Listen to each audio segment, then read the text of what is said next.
Okay, I think I want to talk about gear quality. How do you choose the gear that you use?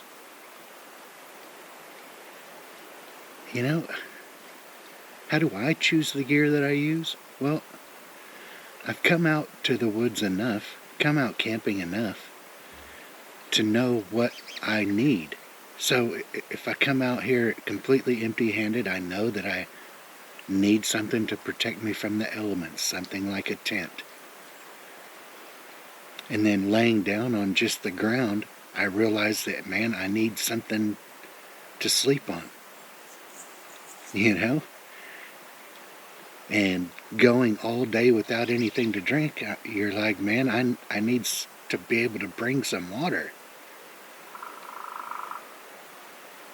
If I want cold drinks, I need an ice chest.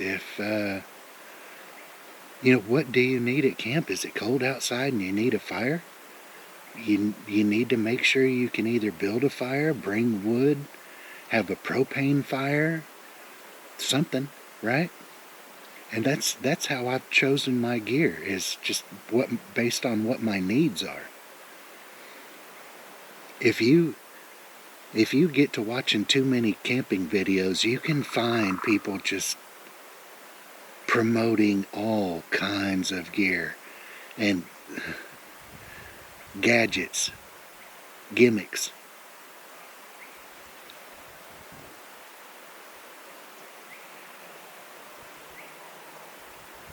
And I've done this long enough to know that,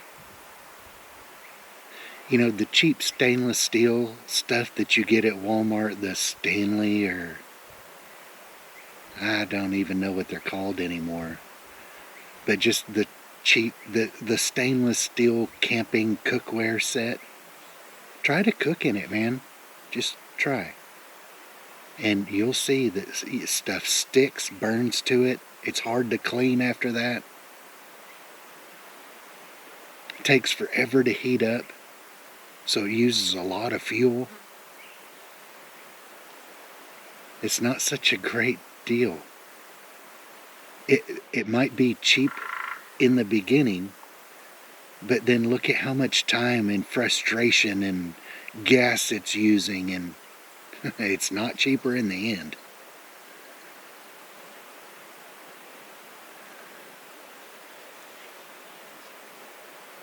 The camping stores are full of everything under the sun, but you don't need all that stuff.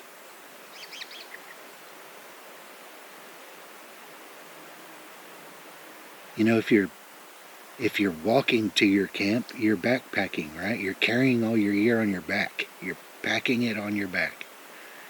And so you need some kind of backpack. The backpack that you need,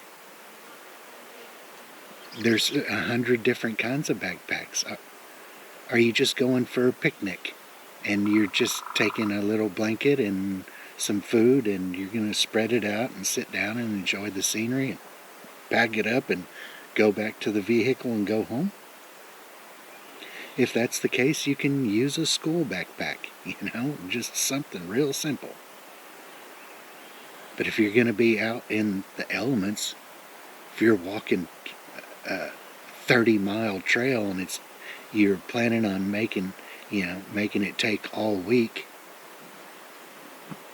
and you're going to be, staying 5 nights out there,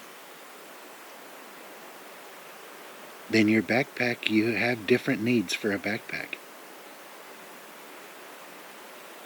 If you buy a cheap backpack, what you're going to find is the second or third trip that you take with that backpack, the zipper's going to rip. The seams are going to fall apart. Stuff is going to be falling out of it. You're going to be mad.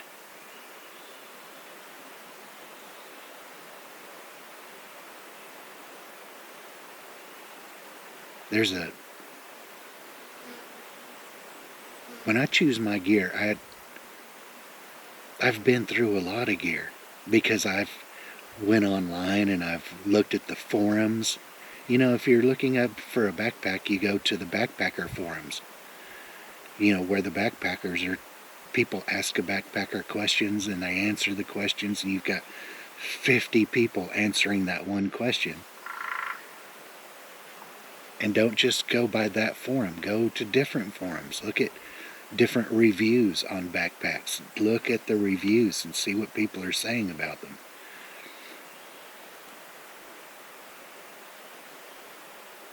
I've gotten to where I will heavily research an item before I pay my hard-earned money for it. And I look at all the reviews and the forums and what everyone is saying about something. Because I too go through YouTube and I look up, what's the best backpack for a long-term adventure? And you can find 100 videos on that. And some of those videos are really popular because really experienced backpackers are putting out information on what's the latest and greatest, And sometimes those are duds. Some of those people get paid to promote products. So be careful with that. They're not always the best just because they're promoted by someone that's really popular. Once that really popular person has given hey, here's the greatest backpack that's come out in 2024, then go look and do some research on that backpack. Look at the reviews, see what the backpackers are saying about it.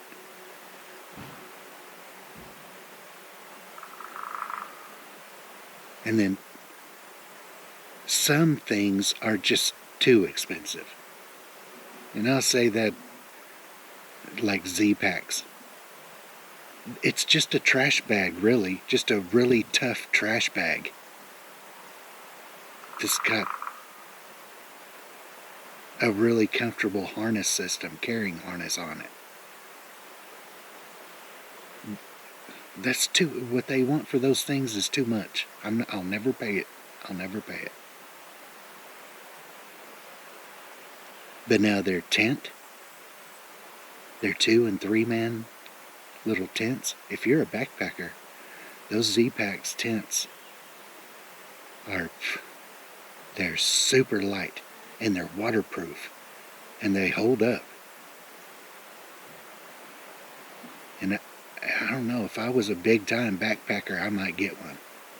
But I'm not. I usually go on my motorcycle or in a Jeep or, a truck or whatever that carries my gear. I'm too old for that stuff now. I say I'm too old for it. I'm too old and I'm too lazy to go backpacking 30 miles off into the woods. Now I might go 3 miles, but I ain't walking no 30 miles out in the woods just for the fun of it. And I'm damn sure not hiking the Appalachian Trail. I know people my age that do it, but I'm not going to be one of them. I played sports until I was 25 years old, and I was in the military, and I stayed fit until I was 30, in my 30s. So for like 15 years, I ran as hard as any track star runs, lifted weights as much as any bodybuilder lifts weights. I was in the gym, on the track, out in the field, running, pushing for 15 years, and that was enough, man. It was enough for this lifetime.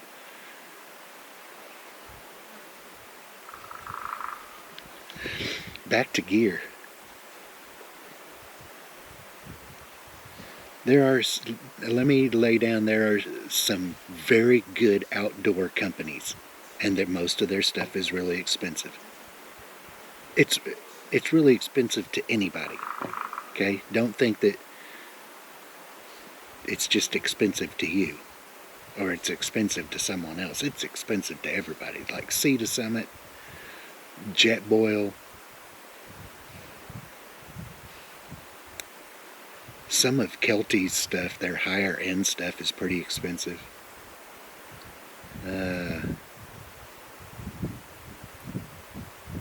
QU, Kuiu. I think it's QU.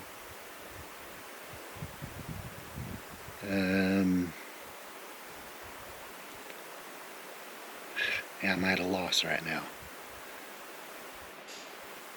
But there are some companies that are very well known for making good stuff. But not all of their stuff is great. They're really good at making some things and not so great at making others.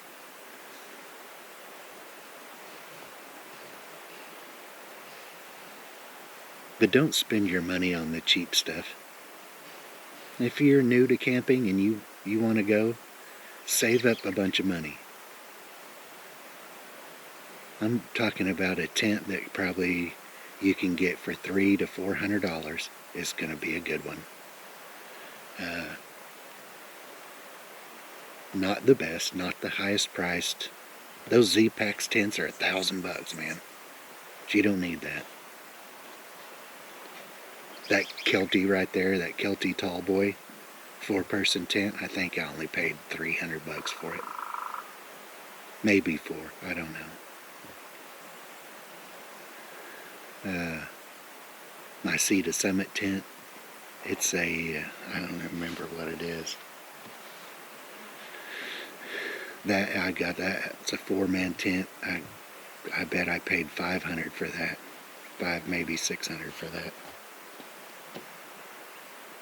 My sleeping bag, I think I paid around $300 for that sleeping bag. It's a down 25 degree. The comfort is a 36 degree. The low is 25, and then the extreme is like -6 degrees Fahrenheit.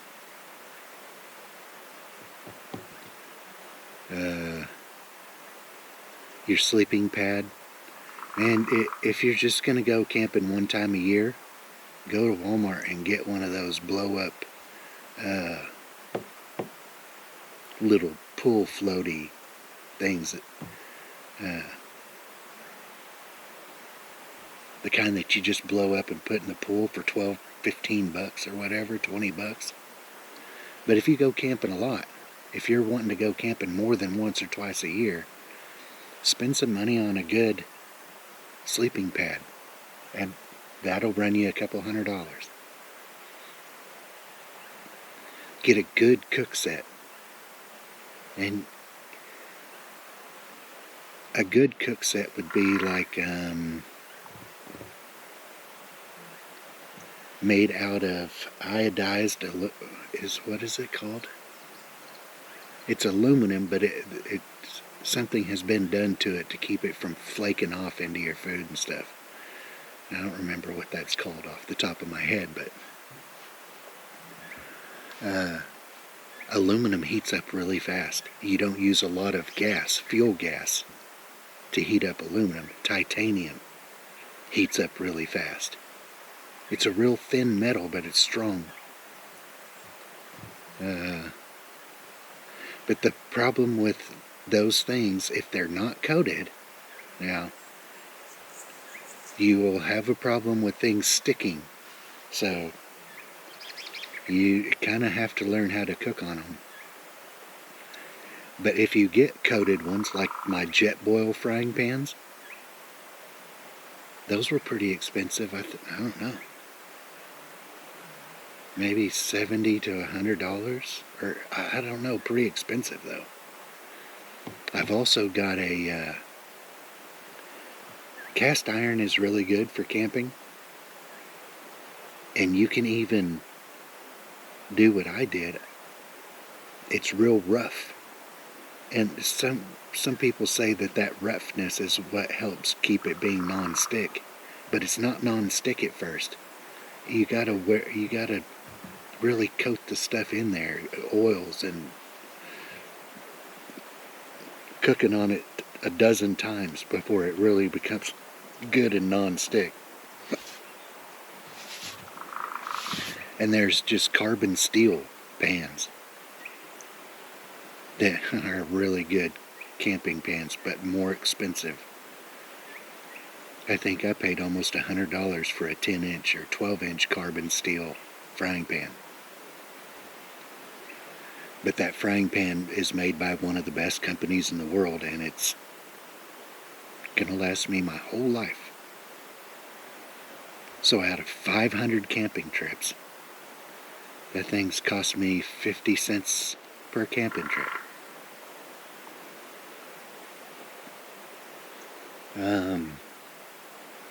Lanterns, you're gonna need some light at night. And you don't just want a flashlight or a headlamp. Get a lantern. And there are some brands that are better than others. This one right here is really good. It's called a Streamlight. 1100 lumens. And it's rechargeable. This same company makes Streamlight, also makes battery operated ones. You know, if they're rechargeable and you're out here in the woods and there's nowhere to plug in, like this place, there's no electricity here, that once that battery dies down, there's no way of recharging it. And it takes a 110 charger, but it lasts quite a while. So sometimes having just a battery one where you can pop in some new batteries and there's your new lantern again. The Coleman gas lanterns like I've got, Coleman's been making gas lanterns for, I don't know, 100 years maybe. And they're really good at it. They're good lanterns. And they're not that expensive. Maybe 40 bucks or something like that. A can of fuel, a gallon of white gas, fuel for that stove is, I don't know, I think it was $5 or $6. Maybe more. I think it's like $6 or $7 maybe. But that'll last a lot of camping trips.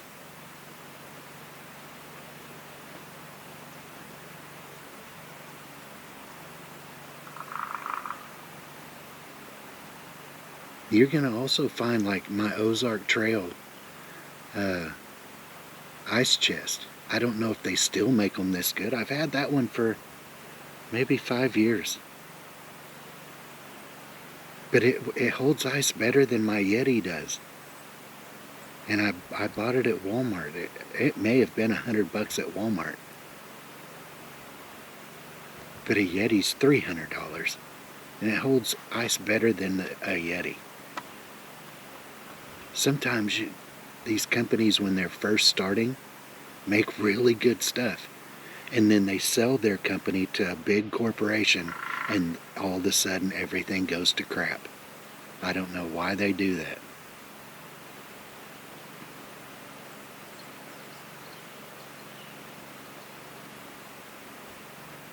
Because the big corporations are just out for profit. So they get a really good thing and they start using cheaper pieces to put it together and relying on the name that the small company built up in building good stuff. The corporation just runs it into the ground trying to make as much profit as possible.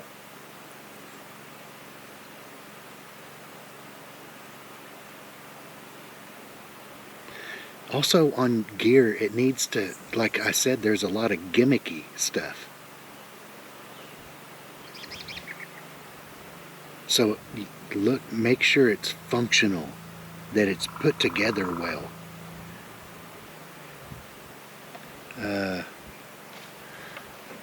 Like, see this kettle?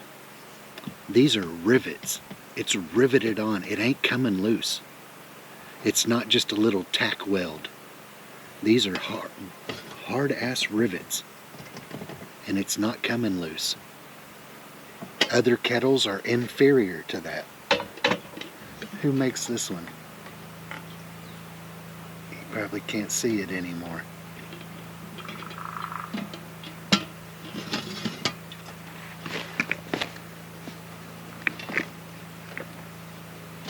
I had a good friend of mine that was watching my videos said, man, you need to tell people what kind of gear you've got.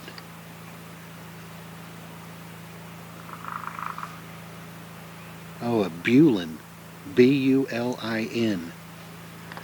Bulin makes this kettle. And the reason why I put it in this, the reason why it comes in this, is you see the soot around it from the fire? You don't want to pack that with that soot will get all over your other stuff. But if you put it inside this little bag, the bag rubs up against your other stuff and not the sooty kettle. Don't throw your bag away. Use it. It'll help keep your gear clean. And then use your imagination on gear that you want. So, this right here, it holds all my kitchen stuff. You've seen it in several videos. But it holds all my kitchen stuff. I've got 2 frying pans, 2 plates, a bowl, a cup, spatula, knives, pots, silverware. I've got salt, pepper, my secret seasoning, oil, soap, wash rags, my water filter kit right here, a Sawyer water filter kit. I've got a Soto stove in here. And this was not, I did not find this in the camping section of anywhere. You know where I found it? It's a CPAP machine case, a case that holds a CPAP machine. But I knew how big my frying pans were, and I knew how much stuff I was needing to put in there. So I researched cases that were the size that I needed, and I had to go through hundreds of them before I found that one that was semi-rigid and had the correct dimensions that I needed. Use your imagination on some of your stuff, you know.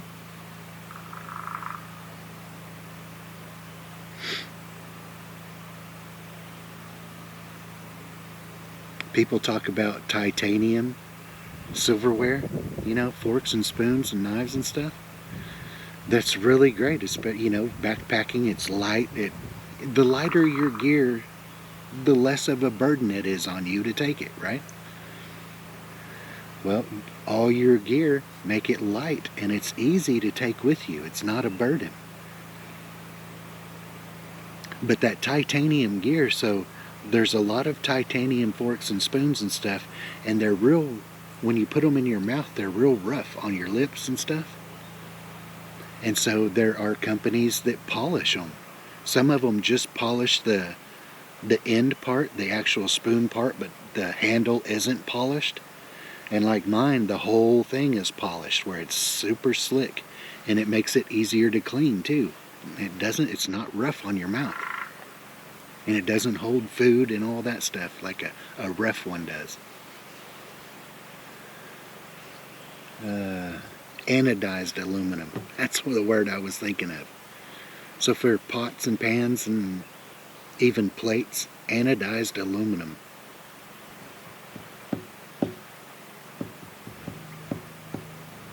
Your burners. I want to show you something. When it comes to gear and being functional. So this is a Primus. It's called, this right here is a Primus. And that's all it says. It's a Primus burner, like camping burner.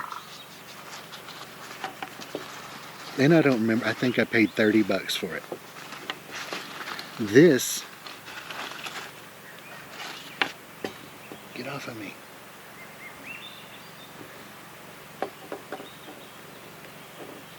This is a Soto Windmaster.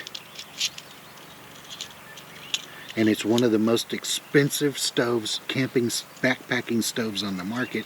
It's probably $150 or something like that. Man, I've got some kind of bee that's not leaving me alone. Get out of here. He's just wanting to bug me. But now look at the size of the burner. This one right here just puts heat in a very small area on a pan. So it just heats the very center of the pan, where this one heats a a much larger area of the pan. This one is much more, I mean, it may use a little more gas, but it is much more efficient when it comes to boiling water or cooking food. Now, the weight, this is lighter than this. It's also smaller, so it packs up really small. And so maybe if you're backpacking and all you're doing is boiling water, you could get by with one of these little Soto Windmasters or a MSR Pocket Rocket. Those are both really good stoves. They'll last forever, and they're good stoves, but not as efficient as something like this.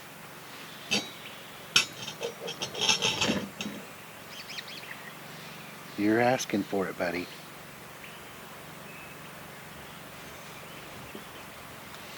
Oh, man. I'm gonna flick you here in a second.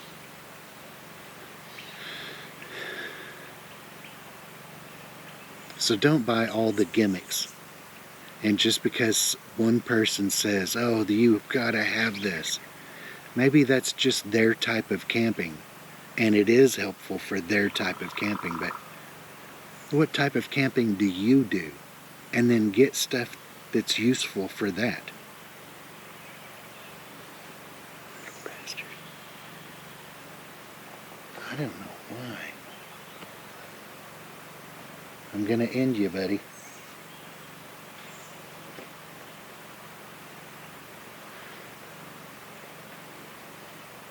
I should go on a blooper reel or something. But I like talking to you all unscripted. So I don't write scripts for any of my videos. I know a lot of camping channels that the lighting, everything is scripted and planned, and those are too gimmicky for me.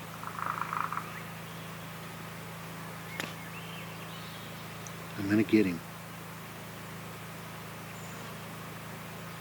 He needs to go play with those other bugs out there. But I like this, just this candid conversation with you guys. I don't know if y'all like it, but I think it's the most realistic way to do something like this without being gimmicky. It's no Hollywood production, but it's like you're sitting across the table and we're just having a chat, you know? A chat about gear.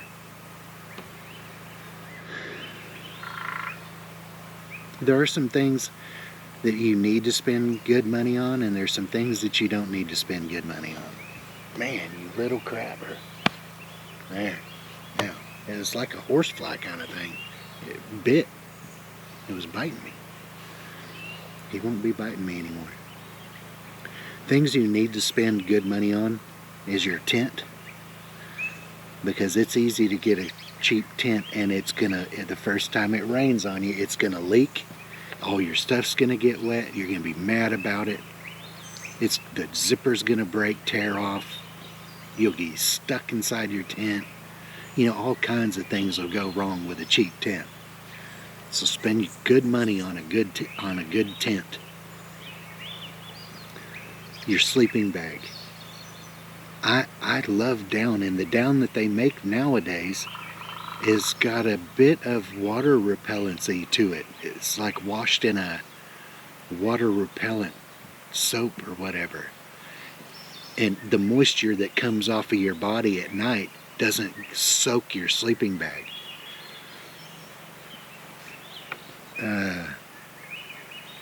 But those are really expensive. The down sleeping bags are more expensive than the synthetic sleeping bags. But now a synthetic sleeping bag will hold its warmth ability even when it gets a little wet. But you try not to get wet when you're sleeping, you know?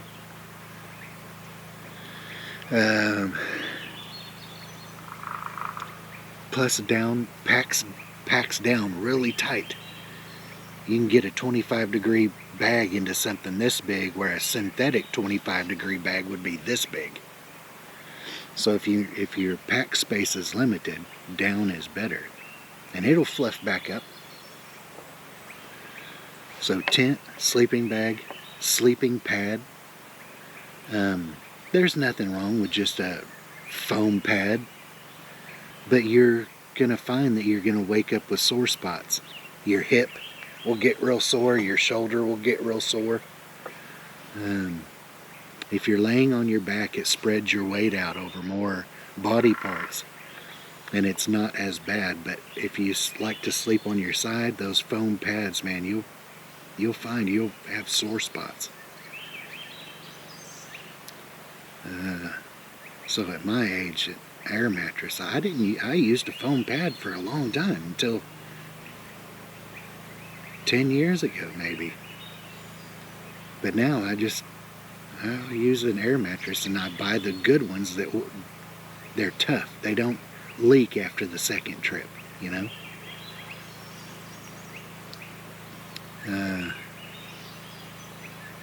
If you're a backpacker, spend good money on your backpack, because that's what's holding your entire adventure together.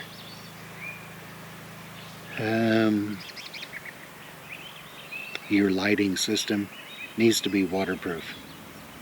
So whatever lantern or flashlight that you get, or headlamp, make sure it's waterproof. Because if you're not ready for a rain and it starts raining and you've got to pack up your camp and get out of the woods, let's say it's at night, if your flashlight or headlight or whatever isn't waterproof, it's going to quit working. And then you're walking through the woods in the dark.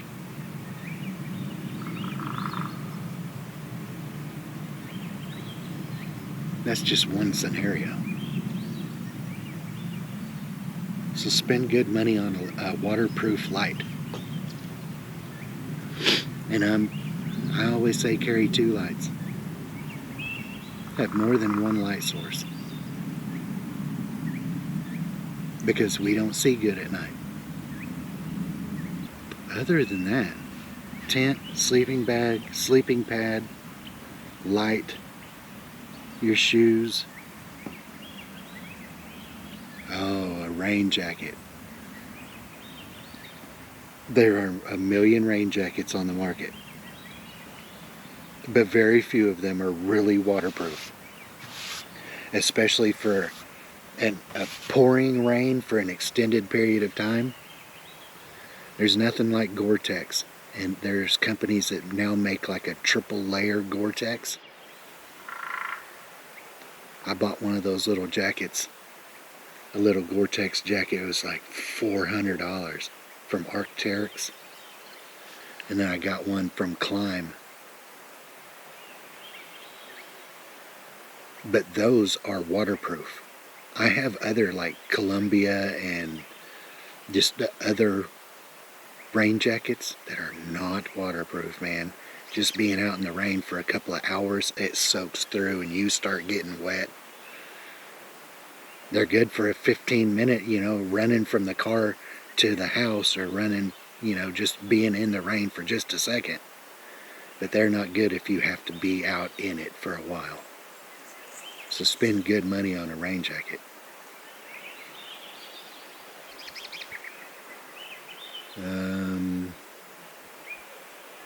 And other than that, you don't have to spend a lot of money on everything else. You can find anodized aluminum cookware. You don't have to buy the highest end stuff, just as long as it's anodized aluminum. The titanium stuff's going to be pretty expensive, but you don't have to start with that. You can start with the anodized aluminum stuff.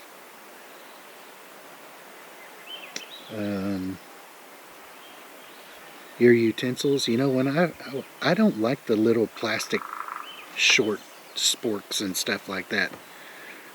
When I'm eating, I want to feel somewhat civilized, and so I just grabbed a fork and spoon and knife out of the kitchen for a long time. The only reason why I got the titanium ones is because, you know, I want the best quality gear I can to come out here on these adventures with you guys. And I want to show you some good quality gear.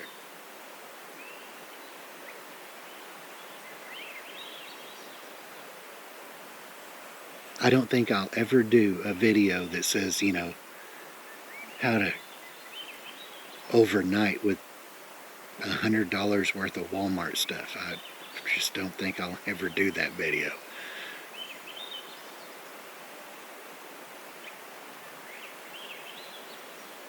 Let me tell you something, all my years of being out in the woods, and I've spent a lot of nights out in the woods,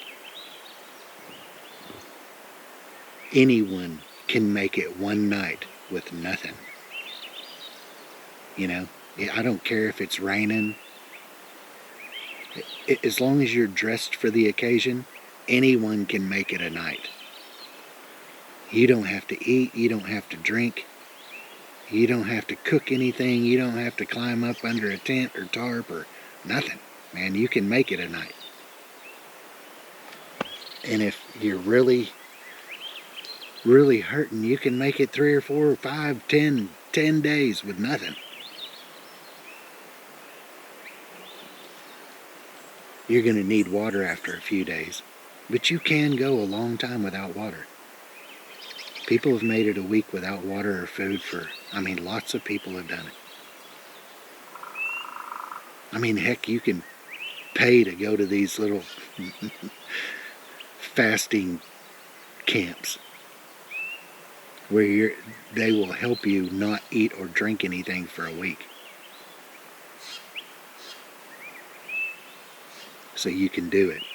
Don't be worried about a 3-nighter.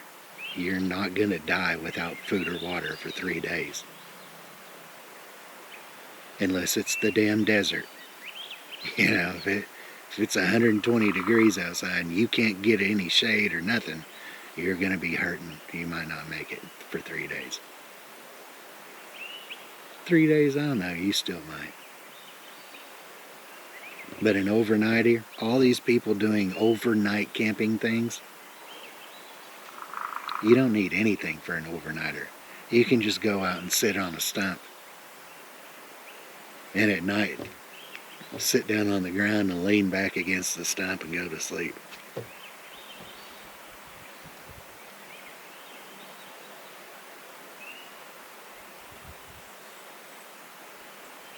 You can really rough it, you know, spend 2 or 3 nights with just a tarp and a water filter and make it not even be hurting. But we go camping like I go camping, man, to really enjoy cooking some food and sitting around a fire and telling stories. I like all the gear that I've got. It makes camping a lot more fun for me.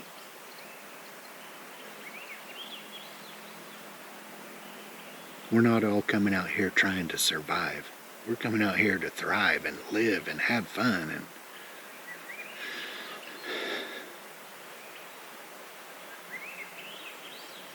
I hope that helps. As always, if you guys got any tips and tricks of your own, leave them down in the comments. And I'd appreciate you subscribing to my channel. That would help me a lot. I'll talk to y'all later.